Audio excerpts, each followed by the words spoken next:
नमस्कार, मैं हूं प्रवीण दुबे। तो कल से एमपी में विकसित भारत संकल्प यात्रा आरंभ हो रही है। उज्जैन से मुख्यमंत्री मोहन यादव इसे पूरे प्रदेश के लिए रवाना करेंगे। प्रधानमंत्री नरेंद्र मोदी भी वर्चुअल माध्यम से प्रतिभागियों से संवाद करेंगे। जाहिर है कि यह यात्रा लोकसभा चुनाव में आम लोगों के मन में यह पैबस्त कराएगी कि केंद्र की बीजेपी सरकार ने उनके लिए कितने तरह की सुविधाएं या योजनाएं लागू की हैं। जिन योजनाओं में हितग्राही नहीं बने उन्हें मौके पर ही हितग्राही बनाया जाएगा और उनकी दिक्कतों का समाधान किया जाएगा। आगे इस पर विस्तार से चर्चा करेंगे। पहले तो यह समझिए कि इस जरिए कितने मतदाताओं तक सीधे बीजेपी सरकार पहुंच जाएगी। जाहिर है कि जो इन योजनाओं का लाभ ले चुके हैं उनके संस्मरण भी माहौल बनाने का काम तो करेंगे ही। अब इसी आलोक में बात करेंगे कांग्रेस की तैयारियों की। हाल ही में एमपी, राजस्थान और छत्तीसगढ़ में हारी कांग्रेस की इस तुलना में तैयारी क्या है?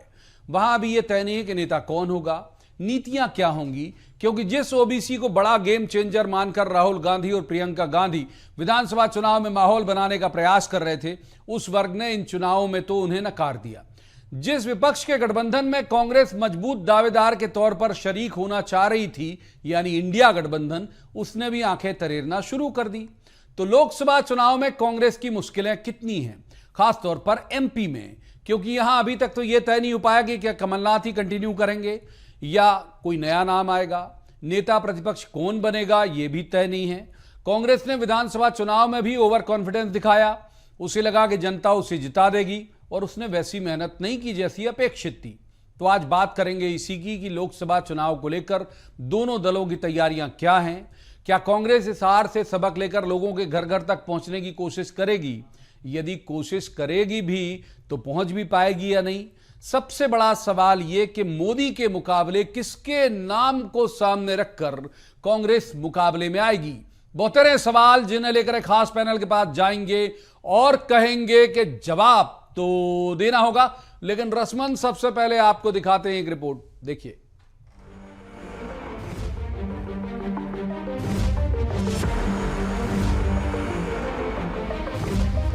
मात्र 66 विधायकों की टीम वाली कांग्रेस के लिए लोकसभा चुनाव सिर मुंडाते ही ओले पड़ने जैसा है। एक तरफ भारी भरकम बहुमत के साथ सत्ता में काबिज बीजेपी ने उसकी तैयारी और एजेंडे सेट कर लिए हैं। उधर कांग्रेस के खेमे में अभी तक सदमे का मौसम खत्म नहीं हो पा रहा है। कल विधायक दल की बैठक हुई जिसमें कई तरह के सवाल बाहर तक छनकर आए कि प्रदेश अध्यक्ष बदले जाएंगे या नहीं, नेता प्रतिपक्ष कौन बने और क्यों बने। तय था कि यहाँ तो आसानी से संभव नहीं था क्योंकि हंगामा और बगावत के आसार पूरे थे, लिहाजा फैसला दिल्ली पर छोड़ दिया गया। आज रात तक संभवतः कुछ हो, लेकिन बड़ा सवाल यही कि लगातार पंचर होती जा रही कांग्रेस की गाड़ी को प्रधानमंत्री नरेंद्र मोदी के मुकाबले खड़े करके कौन और कैसे रेस जीतेगा। अभी तो यहाँ मंथन का दौर चल रहा है और जनता के बीच फिर जाने की तैयारी की बात भी कही जा रही है। 61 विधायक माननीय जितेंद्र सिंह जी से और मुझसे अलग अलग मिले। उन्होंने भी पार्टी को मजबूत करने के लिए अपनी राय दी। हमने सब विधायक साथियों को राय दी है कि मध्य प्रदेश की जनता के पहरेदार और प्रहरी के तौर पर हमें विधानसभा में और विधानसभा के बाहर अपनी भूमिका निभानी है। हम ये सुनिश्चित करेंगे कि लोगों की आवाज विधानसभा के पटल से और विधानसभा के बाहर उठे। वो सारे वादे जो भारतीय जनता पार्टी ने किए थे, एक प्रहरी के तौर पर हम सुनिश्चित करेंगे कि वो सारे वादे भारतीय जनता पार्टी की सरकार लागू करे। उधर बीजेपी में उसी आक्रामकता के साथ काम चल रहा जैसा विधानसभा चुनाव के दौरान दिखा था। पिछड़ने के सारे अनुमानों को झुटलाते हुए जैसे बीजेपी उस वक्त बहुत आगे निकली, तो उसे पता है कि इस रफ्तार को मेंटेन रखना ही पड़ेगा क्योंकि अब मोदी जी की बारी है। मुख्यमंत्री मोहन यादव सत्ता के लिहाज से रफ्तार दिखा रहे हैं और प्रदेश अध्यक्ष वीडी शर्मा संगठन के मुताबिक केंद्र सरकार की उपलब्धियों वाले विकसित भारत संकल्प यात्रा के रथ कल से रवाना हो रहे हैं। उज्जैन से रथों को एमपी के कोने कोने में रवाना करेंगे मुख्यमंत्री मोहन यादव और प्रधानमंत्री नरेंद्र मोदी भी वर्चुअली इसमें शामिल होंगे। जाहिर है कि ये यात्राएं फिर से एमपी में लोकसभा चुनाव के लिए बीजेपी के पक्ष में तगड़ा माहौल बनाएंगी। माननीय प्रधानमंत्री मोदी जी के नेतृत्व में केंद्र की सरकार ने विकसित भारत संकल्प यात्रा मध्य प्रदेश से लेकर के जो चुनावी राज्य थे उन राज्यों में 16 तारीख से यात्रा प्रारंभ हो रही है। देश के अंदर गारंटी की गारंटी कोई है तो भारत के प्रधानमंत्री नरेंद्र मोदी जी हैं। सदन में विपक्ष अपनी भूमिका निभाए, अच्छे से निभाए, लोकतंत्र है और हम तो सबल लोकतंत्र की बात करते हैं। मैं तो पक्षधर हूं। कांग्रेस के लिए ये स्थिति अलार्मिंग है। वजह यह है कि उनका नेतृत्व गुटों में बटा है और उनकी पार्टी में ऐसा कोई नहीं है जिसका डंडा सभी के ऊपर चलता हो। इसके अलावा लगातार मिलती हार कांग्रेस के कार्यकर्ताओं के कंधे भी और झुका दे रही है। वे भी लंबे वक्त तक संभवतः पार्टी का बोझ न उठा सके। यानी कांग्रेस के लिए आगे कुआं और पीछे खाई के से हालात हैं और बीजेपी के लिए बहुत बेहतर होगा, क्योंकि कमजोर विपक्ष का लुत्फ भला कौन निर्बाध नहीं भोगना चाहेगा। Bureau report, BSTV। उन मेहमानों का मैं आपसे तारुफ करा दूं जिनके साथ हम इस चर्चा को आगे बढ़ाएंगे। हमारे साथ है JP धनोपिया, कांग्रेस के वरिष्ठ नेता हैं, प्रदेश उपाध्यक्ष भी हैं, विद्वान प्रवक्ता भी हैं। बहुत स्वागत है धनोपिया जी का। दूसरे मेहमान है घनश्याम पिरोनिया, ये बीजेपी के वरिष्ठ नेता हैं और विद्वान प्रवक्ता हैं। घनश्याम जी का भी बहुत स्वागत। और तीसरे मेहमान है योगीराज योगेश, ये वरिष्ठ पत्रकार हैं, अच्छे राजनीतिक विश्लेषक हैं। बहुत स्वागत है योगीराज जी का। शुरुआत कर लेते हैं धनोपिया जी से। धनोपिया जी, विधानसभा में भी हम आपसे, आपकी पार्टी के नेताओं से सुनते रहे कि जनता लड़ रही, चुनाव बहुत तैयारी है। लोकसभा की क्या तैयारी है आपकी? देखिए प्रवीण जी, वास्तविकता यह है कि राजनीति में बहुत सी चीज़ें अनिश्चितता के दौर में गुजरती हैं। कांग्रेस पार्टी ने कभी नहीं सोचा था कि हमें मध्य प्रदेश में इस तरह का बहुमत मिलेगा कि कहीं ना कहीं निश्चित रूप से हार का सामना बड़े स्तर पर करना पड़ा है। मैं इसको स्वीकार करता हूं, लेकिन उसमें संगठन के साथ साथ कार्यकर्ताओं का कोई वो नहीं है, एक माहौल नहीं बन पाया।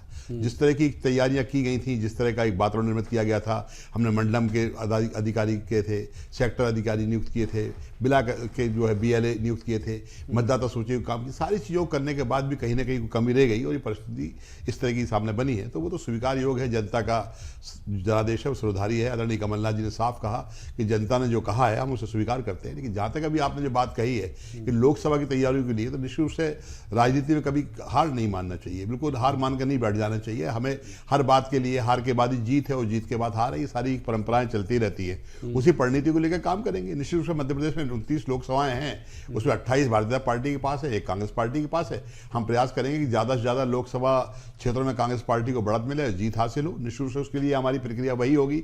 हम घर घर जाएंगे, लोगों से मिलेंगे, समझाएंगे कहाँ में कमी रह गई है, हम ठीक करने का वो करेंगे। क्योंकि विधानसभा चुनाव और लोकसभा के बीच में बहुत ज्यादा अंतर नहीं है। इसीलिए तो कह रहा हूँ वक्त कम है ना। मैं वही आपसे निवेदन कर रहा हूँ, जो वातावरण निर्मित हुआ है भारतीय जनता पार्टी की सरकार के गठन होने में, वो आपके सामने है। कहीं ना कहीं लोग खुल के नहीं बोल पा रहे हैं। ये बात सही है कि भारतीय जनता पार्टी एक अनुशासन में बनी हुई है, या डर है, टेरर है, लेकिन कहीं ना कहीं अब लोगों में एक दूसरे के मन में जो पीड़ा बनी हुई है, जो हालात बने हुए हैं, वो उतना उत्साह नहीं आएगा जितना मामा नामक आदरणीय शिवराज जी ने बनाने का प्रयास किया था। आज मामा की स्थिति देखिए, यहाँ रो रहे हैं, वहाँ रो रहे हैं, परेशान हो रहे हैं। तो ये सारी जो कुंठाएं हैं, इस सबका फायदा निश्चित रूप से मिलेगा और कांग्रेस के कार्यकर्ता जाबाजी से काम करेंगे। कमलनाथ जी के नेतृत्व में हम मध्य प्रदेश में लोकसभा चुनाव के लिए कोई कोर्स नहीं छोड़ेंगे। ठीक है, एक बार घनश्याम जी को इन कर लेते हैं। घनश्याम जी, ये हार गए बुरी तरह कह रहे हैं, ठीक है विधानसभा चुनाव, लेकिन लोकसभा में पूरी ताकत से लड़ेंगे। ये जो आपकी विकसित भारत संकल्प यात्रा है, इसका भी मुकाबला कर लेंगे, उम्मीद है आपको?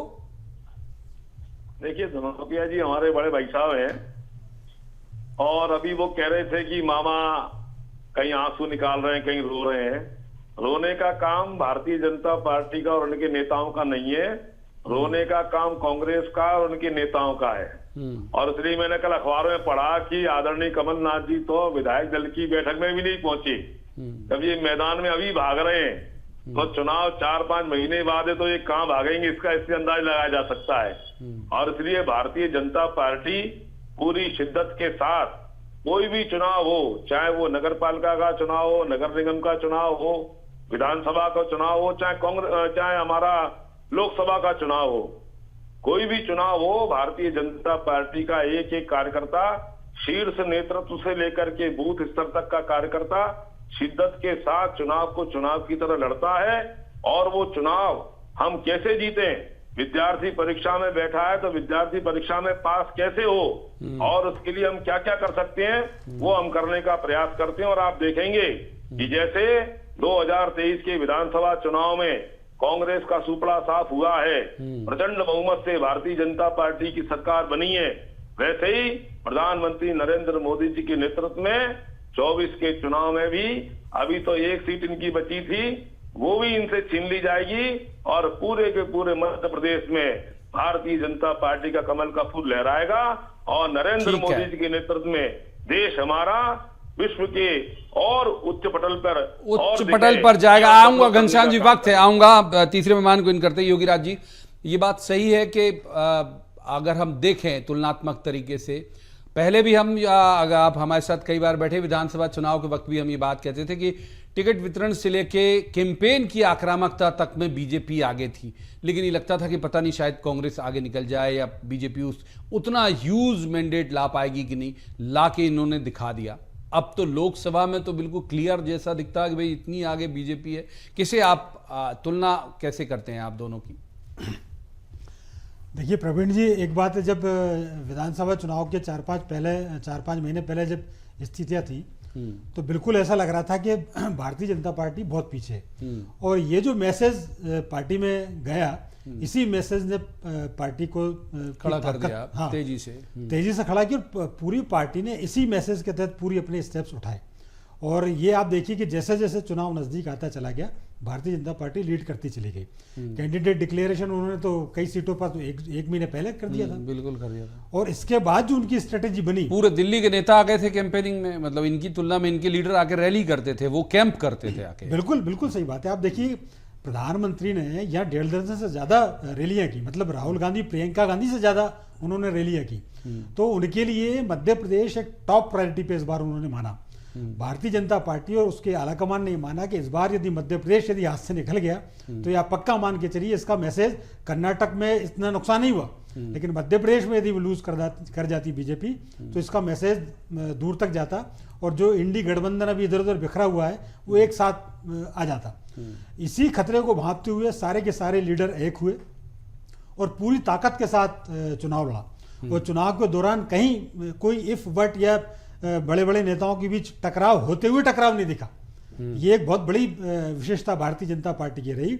अभी के स्टेप्स की आप बात करो, मैं थोड़ा सा बस एक दो लाइन और बोलूंगा। बोलिए। अभी पूर्व मुख्यमंत्री शिवराज सिंह चौहान के जैसे स्टेप्स चल रहे हैं, इससे साफ ये मैसेज जाता है कि कहीं ना कुछ गड़बड़ मामला जरूर है। और ये ठीक वैसा ही है जैसे राख के नीचे आग दबी हुई है। लेकिन इस सब चीजों को भी शोला नहीं बनेगी, ये तय है, बीजेपी है इसलिए शोला नहीं बनेगी क्योंकि बीजेपी ये। हाँ। तो ये उन्होंने इतनी इंटेलिजेंटली उसको मैनेज किया और परिणाम सबके साथ है। एक बात बस जरा सी और है, इन सबके बावजूद आप ये देखिए कि कांग्रेस का वोटा परसेंटेज में कोई कमी नहीं आई है, बेशक। और ये जरूर है कि भारतीय जनता पार्टी बहुत आगे निकल गई, 44 से कहा 49-50 के पास उनका वोटा परसेंटेज पहुंच गया। तो मुझे अभी ऐसा नहीं लगता कि उनने सपा बसपा का छीन लिया, इनका नहीं छीना वोट परसेंटेज। एक बार धनुप्रिया जी बात पूरी करिए, फिर धनुप्रिया करते हैं। बोलिए आप। तो मुझे ये लग रहा है कि यदि कांग्रेस के हाथ से अभी भी ऐसा नहीं है कि बिल्कुल गेम चला गया है, वोट परसेंटेज के मामले में उनके लिए अच्छी खबर। थोड़ा सा एकजुट होकर यदि मेहनत कर लें तो हो सकता है थोड़ा टाइट फाइट हमें देखने को मिले। एक बार धनुप्रिया जी इन करते हैं। धनुप्रिया जी, सबसे बड़ा जो संकट आपके सामने है, मतलब ये बात आप कैमरे के सामने भले ही नहीं स्वीकार हैं, वो ये है कि मोदी के मुकाबिल का चेहरा नहीं है आपके पास कि जिसे आप खड़ा कर दो। आप देखिए उन्होंने प्रूव किया कि एमपी के मन में मोदी, मोदी के मन में एमपी, 163 सीटें ला दी, तड़ से आपके हाथ में मार्कशीट दे दी कि साहब ये मेरी लोकप्रियता है, ये देखिए रिजल्ट। मामा का तो किनारे कर दिया था उनने पहले से ही कैंपेन में भी। आपके पास ऐसा कोई चेहरा है लोकसभा चुनाव में जो बोले और पब्लिक बोले कि हाँ इस पर भरोसा करना चाहिए? प्रवीण जी, मध्य प्रदेश में विधानसभा चुनाव में प्रधानमंत्री जी ने ऐसे चुनाव प्रचार किया है जैसे कि वो मुख्यमंत्री का चुनाव लड़ रहे हो। जिस तरह का उन्होंने वातावरण निर्मित किया है वो आपके सामने है। आम जनता से आप जब पूछते थे, मिलते थे, हर आदमी कहता था बदलाव है, कांग्रेस आ रही है, सरकार बन रही है। निश्चित ऐसी क्या परिस्थितियां बन गई भाई, कहीं ना कहीं कुछ तो दाल में काला है। लेकिन अभी आज वो विषय नहीं है चर्चा करने का, ना मैं इस पर कोई करना चाहता हूं कि हमारे हाथ में कोई अथॉरिटी का भी ऐसा प्रूफ भी नहीं है कि आखिर घालमल कहां पर हुआ है। लोग आश्चर्य कर रहे हैं। मुझे किसी एक अधिकारी ने कहा कि साहब दो बातें मेरे समझ में नहीं आ रही हैं, एक तो कांग्रेस की हार और दूसरा मध्य प्रदेश के अंदर भारतीय जनता पार्टी के मुख्यमंत्री। अचानक किस तरह के जो हालात बन रहे हुए हैं लोकतंत्र के लिए अच्छे नहीं है भाई। लोकतंत्र जो परंपराएं चल रही है, विपक्ष के साथ आपने क्या किया है, सत्ता आपके हाथ में है, सब कुछ आपके हाथ में, सारी चीजों को लेकर ये कांग्रेस पार्टी में नेता पहले भी थे, आज भी हैं, कल भी रहेंगे, नेताओं की कमी नहीं है, लेकिन सत्ता इसके हाथ में होती है, बागडोर उसके हाथ में होती है। आदरणीय कमलनाथ जी ने साफ तौर पर कहा था कि हमारी लड़ाई यहाँ 3 चीजों से है, प्रशासन से है, पुलिस से है, पैसे से है और भारतीय जनता पार्टी के संगठन से। तो निश्चित रूप से कहीं ना कहीं हम लोग उस बात में पीछे रहे हैं, मैं मानता हूं, लेकिन इतने पीछे नहीं रहे कि हम निराश हो जाएं। आज नहीं तो कल, ठीक है, जब उठाएंगे हम कमर बांध कर हम ही हम होंगे, देखेंगे। आज नहीं तो कल तो समय आएगा भाई। घनश्याम जी, आने वाला है इनका वक्त, इनको उम्मीद है कि भाई आपने जो जो भी किया होगा, जो बकौल धनोपिया साहब जो जो दबाने की कोशिश की थी, अब नहीं हो पाएंगे। अब ये कह रहे हैं कि अब हमारा समय आने वाला। आपकी टिप्पणी? ये समय का इंतजार ही करते रहेंगे, हमेशा समय का इंतजार ही करते रहेंगे और देखेंगे भारतीय जनता पार्टी चाहे प्रदेश में हो चाहे केंद्र में हो, ये सत्ता पर काबिज होती रहेगी। क्यों होती रहेगी? क्योंकि भारतीय जनता पार्टी के पास नीति है, नियत है और नेता है। इनके पास कुछ भी नहीं है और केवल जो अभी आरोप लगा रहे हैं ना कि साहब अधिकारी ने कहा और फलाने ने कहा कि सरकार कैसे आ गई, मुख्यमंत्री कैसे आ गया, ये इनको जनता पर ही भरोसा नहीं है, जनमानस पर भरोसा नहीं है। जनता जनार्दन होती है, ये उसको नकारने का काम करते हैं। मुख्यमंत्री लोकतांत्रिक परंपरा से आया आपका? इतनी भी सीटें आई अरे हैं, पौर्णिया जी, वो भी तो EVM मुख्यमंत्री के लोकतांत्रिक माध्यम से परंपरा से आई है। आया क्या? इनको आप क्यों नहीं आपने निकालते नियमों का हो? पालन करा? अरे आप और विधायकों से आपने में मुफ्त राय ली, सरकार बन गई पर्ची इन्हीं दे दी, मशीनों से। ये होंगे उनको आप क्यों ये मान होंगे, रहे ये हो? लोकतंत्र नहीं है आप भाई, भाभी कहो ये ना, राजतंत्र के आप लक्षण है आप क्यों नहीं पूर्णिया कहते जी। आप? अरे जब मैं वहां वही की कह रहा हूँ, ये सरकार लक्षण नहीं EVM से है। बन गई आप करिए, है, सत्ता आपकी है, तो कुछ भी आप- करिए, आप- लेकिन आप तरीके उसको को देखिए भाई नकारते। कहाँ हुआ है। अरे जनता को जो धीरे से पर्ची दे दी, ये मुख्यमंत्री होंगे, लोग बैठे हुए परेशान हो रहे हैं। और आप देखेंगे धनोपिया जी 2024 में भी जनता आपको नकारने वाली है। चिंता मत करिए, और अब वक्त प्रधानमंत्री बदलेगा भाई। नरेंद्र मोदी जी के माध्यम से जो समाज के अंतिम छोर के व्यक्ति के कल्याण का काम भारतीय जनता पार्टी सरकारें कर रही है ना, जो शोषित, पीड़ित, उपेक्षित ठीक है। और वंचित समाज का ठीक है, घनश्याम जी, तीसरे मेहमान को इन करना चाहूंगा। जवाब माफ देगी कीजिए। आपको लोकसभा चुनाव बहुत में। देर से नहीं किया। योगी ठगी राज जी के महसूस पास, कर रही है वो। योगी राज जी के पास जाऊंगा। घनश्याम जी माफ कीजिए, वक्त है अभी हमारे पास, आऊंगा अभी तो वक्त है। योगी राज जी को इन करता हूं। योगी राज जी, इसमें कोई दो राय नहीं है कि भाई जो सवाल मैंने धनोपिया से पूछा था, उनकी पॉलिटिकल मजबूरी है तो वो उस तरह से नहीं बोल पाए। लेकिन बात सही है कि भाई मोदी ने अगर अपना चेहरा सामने रखा, पार्टी ने दांव पे लगा दिया। हम अक्सर चर्चा करते थे कितने बड़े चेहरे को ट्रम्प कार्ड को दांव पे लगा दिया, मान लो ऊंच नीच हो गई तो क्या जवाब देंगे। तो दांव पे लगाया खुद को और मार्कशीट दिखाई डिस्टिंक्शन के साथ। अब जब वो लोकसभा चुनाव में खुद लीड कर रहे हैं, उनके नाम पे वोट पड़ रहा है, उनको पीएम बनाने के लिए वोट पड़ रहा है और उनकी लोकप्रियता हम सब देख रहे हैं, उस तुलना में आपको कांग्रेस के पास लीडर दिखते हैं? नहीं, बिल्कुल नहीं दिखते हो। जो लीडर हैं वो तो देख चुके हैं वो क्या परिणाम दे रहे हैं और दिए हैं उन्होंने। और इसके उलट एकदम बिल्कुल रेशो, बहुत जबरदस्त अंतर है दोनों के बीच में। और आप ये देखिए कि मैं तो पिछले चुनाव की आप बात कर लीजिए, 2019 में जब लोकसभा का चुनाव हुआ, तभी भारतीय जनता पार्टी ने 29 में से 28 सीट तो पिछले बार ही जीत ली थी। ठीक बात है। मोदी की लहर में सब वो जीत गए जो मतलब जिनके पास, कई लोगों के पास तो आइडेंटिटी क्राइसिस था। तो जब वो पिछले बार ही कमाल कर सकते भाई साध्वी प्रज्ञा को यहाँ भोपाल में ऐसे अगर अकेले लड़ती बिना मोदी जी की तो कहाँ जीत पाती? बिल्कुल सही बात है। मतलब ऐसे ऐसे कैंडिडेट इतने लाखों वोटों से जीते कि वो कभी इतना हो सकता है आने वाले दिनों में ना जीत पाए। लेकिन ये सब एक स्ट्रेटेजी के तहत भारतीय जनता पार्टी ने ये किया और इसमें कोई संदेह नहीं, आज मोदी से बड़ा चेहरा किसी भी पार्टी के पास नहीं है। ये मतलब बिल्कुल एक राइट फैक्ट है। और उसको वो उतनी इंटेलिजेंटली पब्लिक से भुनाते भी है, पब्लिक से वो कनेक्ट भी करते हैं। और इस बार तो बीजेपी के लिए दो बहुत अच्छी बातें हैं। एक तो क्या है कि परिणाम ये जो 3-4 राज्यों के आए, इसने एकदम से बूस्ट अप कर दिया। और अब सबसे अच्छा जो उनका कोर इश्यू था, 22 जनवरी को उसका उद्घाटन हो रहा है राम मंदिर का, और पूरे के पूरे आप देखिए बड़ी बात है। तो ये पूरा चुनाव उस पर फोकस हो रहा है। और आप देखिए अभी जब चीफ मिनिस्टर ने शपथ ली मध्य प्रदेश में, तो उन्होंने पहला काम क्या किया, पहला मैसेज उन्होंने दिया कि अब हिंदुत्व की जो कोर हिंदुत्व है उस मोड पर बीजेपी आएगी। तो ये चुनाव मुझे ऐसा लग रहा है कि मंदिर हिंदुत्व इस पे जाएगा और डेफिनेटली ये उनके चूंकि कोर इशू है, तो और जनता भी इसको लाइक करे, तो मुझे लगता है कि शायद इस बार हो सकता है कि जो एक सीट पिछली बार रह गई थी वो पॉसिबल इस बार, इसीलिए छिंदवाड़ा कैंप कर रहे हैं। कमलनाथ जी, एक बार धनुपिया जी को इन कर लेते हैं। धनुपिया साहब, महत्वपूर्ण बात है, आपका जो इंडिया गठबंधन और आप तमाम लोग जो आमराय होके ओबीसी के मसले को आगे ला रहे थे, वो पंचर हुआ, क्योंकि हमने देखा कि जो ओबीसी बाहुल जिले हैं वहां भी उन्होंने ठीक ठाक काम किया, उनके ओबीसी कैंडिडेट उनके ज्यादा जीते बनिस्बत आपके, तो वो इसका मतलब वो मुद्दा किल हुआ। दूसरा जो योगी राज जी कह रहे हैं, मैं सहमत हूं उस बात से कि भाई उनके पास तो अब आने वाले दिनों में और बड़े बड़े कोर इशू हैं जो कभी से भी आपका एजेंडा नहीं रहे, तो उनकी पिच पे अब आपको खेलना पड़ेगा, तो और मुश्किल। देखिए, राजनीतिक तौर पे जो एजेंडा उनके पास है वो देश में विकास के नाम पर क्या है, रोजगार के नाम पर क्या है, लोगों की सुविधा के नाम पर, स्वास्थ्य के नाम पर क्या है, शिक्षा के नाम पर क्या है। आप जिस तरह का वातावरण बना के धर्म के नाम पर करते हैं, धर्म किसी की बपौती तो नहीं है भाई, धर्म तो हमारा भी अधिकार है। मंदिर का अगर सबसे पहले राजीव गांधी जी ने ही तो ताला खुलवाया था। आपको मालूम है जिस दिन भूमि पूजन हुआ उस दिन कमलनाथ जी ने प्रदेश कांग्रेस कार्यालय में बहुत बड़ा एक कार्यक्रम आयोजित किया था। तो धर्म तो किसी की वो नहीं है ना, धर्म के प्रति हम लोग अपना वो करना चाहते हैं। लेकिन ये जिस तरह का चाहते हैं आम जनता में एक सांप्रदायिक सद्भाव के तौर पर सनातनी उसको करने की, आदरणीय मोहन यादव जी ने जो किया वो क्या किया, योगी जी की नकल करने का प्रयास किया है ना। तो आप उत्तर प्रदेश मध्य प्रदेश को मिलाने का प्रयास कर रहे हैं। रोजगार देते, लोगों को घोषणाएं करते, कुपोषण नहीं होगा, बच्चों के लिए स्कूलों में शिक्षा मिलेगी, वहां शिक्षक होंगे, स्वास्थ्य, सारी चीज, वो सब बात नहीं कर रहे हैं, ना रोजगार की बात कर रहे हैं, ना किसी का। बस अब ये चलेगा, अरे ये चलेगा, ये हो सकता है टाइम में ही चलेगा। आने वाली पीढ़ियां सब उकता जाएंगी, परेशान हो जाएंगी। उनके लिए कहीं ना कहीं विकास के नाम पर ऐसा कुछ नहीं मिलेगा जो रोजगार उन्मुख हो सके। ये रोजगार उन्मुख चीजें नहीं है जो आप गिना रहे हैं, ये सारी चीजें राजनीतिक तौर पर है, कुर्सी छीनने के लिए है। जिस तरह का इन्होंने काम चलता है, लूटने का, खसोटने का, सरकार पहले लूट ली, अभी उन्होंने छीन ली, अब कैसे छीनी उसे आने वाले समय में हम लोग बहुत विस्तृत चर्चा करेंगे। तो 163 सीटें छीन ली आपसे, निश्चित रूप से कहीं ना कहीं बदलाव ऐसा नहीं था जैसा हुआ है। घनश्याम जी जवाब आपका, आप लोग लूटने और छीनने वाले लोग हो, ऐसा भाव धनोपिया जी की बात से आ रहा है, आपकी टिप्पणी। वो है ना, जाकी रही भावना जैसी, प्रभु मुहूर्त देखी तिन तैसी, है ना। धनोपिया जी हम पर आरोप लगा रहे हैं, इनकी सरकारें रही, प्रदेश में भी रही, इनकी सरकारें तो केंद्र में भी रही। इन्होंने कौन से रोजगार के अवसर उपलब्ध करा दिए, इन्होंने कौन से स्वास्थ्य के अवसर उपलब्ध करा दिए।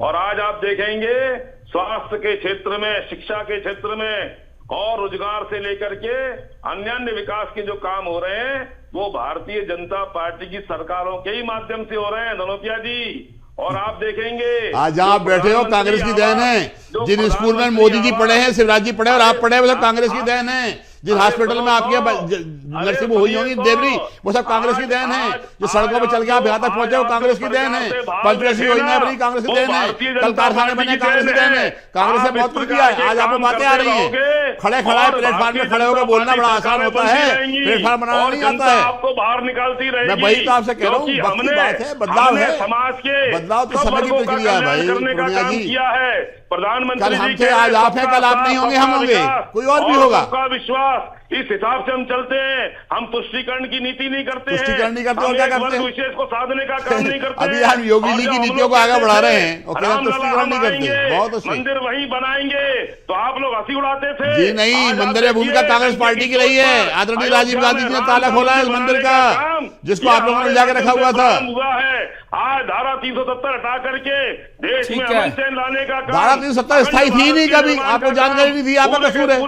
कभी स्थायी नहीं थी 370, आपको जानकारी नहीं थी। 370 स्थायी नहीं थी भाई कभी पूर्णिया जी। धनोपिया जी मैं निवेदन करना चाहता हूँ, बोलिए, नियत भी है, हमारी नियति भी है और हमारा नेता भी है।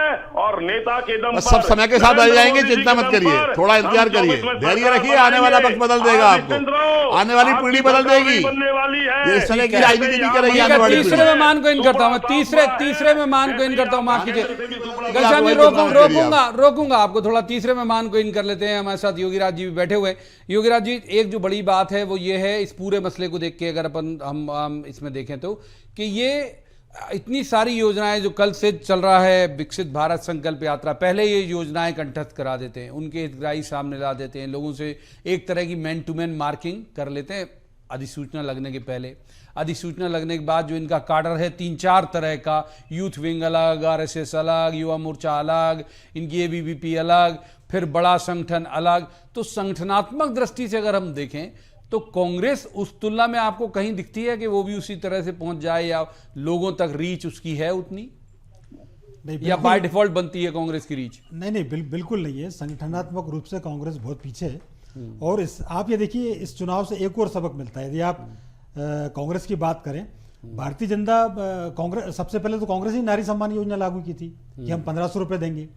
शिवराज जी बाद में आए लाडली बहना योजना लेके, लेकिन उस योजना को 1000 से शुरू करके 1250 तक ले गए।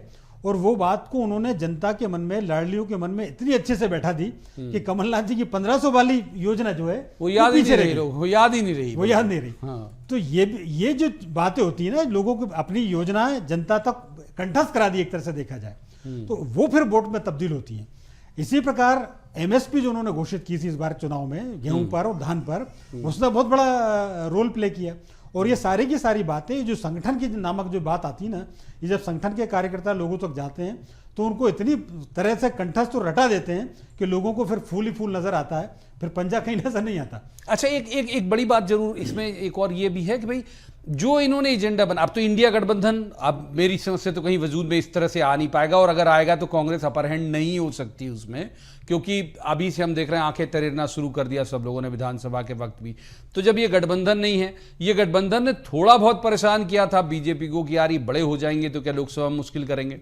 अब तो बीजेपी की माने को कोई बहुत ऐसा चैलेंज दिखता नहीं होगा आपको लोकसभा? नहीं, बिल्कुल नहीं है। गठबंधन नाम की कोई चीज नजर नहीं आती, और जिस तरीके के कन्फ्रंटेशन एक दूसरे के राजनीतिक दलों के बीच में आए, अभी तो यह तय नहीं हो पा रहा कि उसका नेता कौन होगा, आप किसके नेतृत्व में वहां जाएंगे। ठीक बात। जरा ही कोई पार्टी लूज करती है तो नया नेता आ जाता है। कांग्रेस 3 राज्यों में हारी तो ममता बनर्जी एकदम आगे आ गई। ममता भी आई थी कि नीतीश जी फिर पीछे से चले आए। ठीक है योगीराज जी, माफ कीजिए, रोकूंगा मैं आपको क्योंकि वक्त इजाजत नहीं था। बहुत बहुत शुक्रिया तीनों मेहमानों का इस चर्चा में शामिल होने के लिए। एक बड़ा सवाल है और ये चिंतन का वक्त है कांग्रेस के लिए, चिंता और चिंतन दोनों का वक्त है। जिस तरह की लगातार हार उनके सामने आ रही, खास तौर पर मैं तो एमपी, चूंकि रीजनल है तो हम एमपी की बात करेंगे, एमपी में जिस तरह की हार सामने आ रही है तो कोई बड़ी बात नहीं कि आने वाले दिनों में यूपी से भी खराब हालत कांग्रेस की यहां हो जाए। उसे सोचना पड़ेगा कि यदि बीजेपी के मुकाबले में रहना है तो करना क्या होगा। आज की इस चर्चा में इतना ही। कल किसी खास मसले पर खास पैनल के साथ बैठकर कहेंगे जवाब तो देना होगा। आप देखते रहिए BSTV।